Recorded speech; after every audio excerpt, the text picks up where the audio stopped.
السيدة الرئيسة المحترمة، السيدان الوزيران المحترمان، السادة والسيدات النائب، السادة النواب المحترمون، السيدات النائبات المحترمات، سلام الله عليكم جميعا. عن ظاهرة اجتماعية اقتصادية تنعت تجاوزا بأنها سرية، أسائلكم السيد الوزير المحترم، ما هي خارطة الطريق التي تنوون رسم معالمها آنيا؟ شكرا. بشاشة وجهكم تفتح شهية التعليق.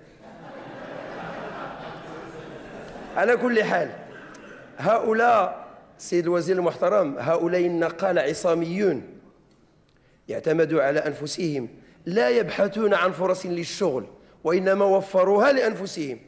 هؤلاء أول من يلجون الأسواق وآخر من يغادرون، هم من يحملون البهائم إلى الأسواق وأحيانا يجمعون بين الإنسان والحيوان. هؤلاء هم من ينقلون النساء الحوامل آناء الليل وأطراف النهار.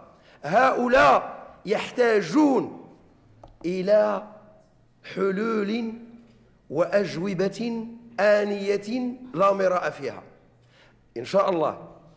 هؤلاء سيد الوزير المحترم يبذلون قصارى الجهود، يعتمدون على إمكانيات ذاتية.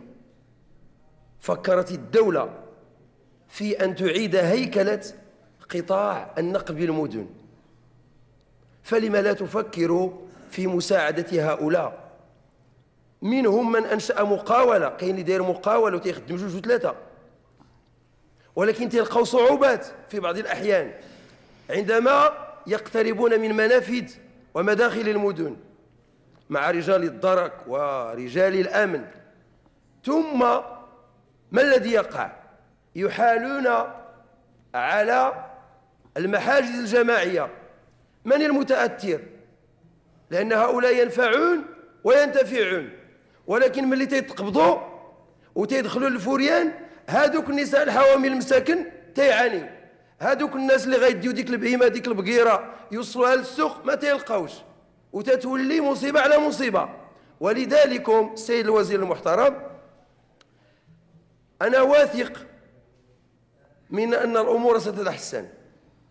تحدث الي جمع غفير من هؤلاء من اقليم تيزنيت، تيقولوا احنا مستعدين نخلصوا الرسوم، ولكن ما سيأخذوا بأيدينا إن لم تأخذوا بأيديهم.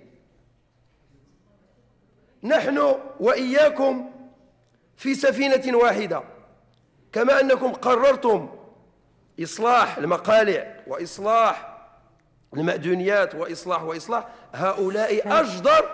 سيد النائب المحترم، انتهى الوقت. سأمتثل. تكمل. سيد الوزير.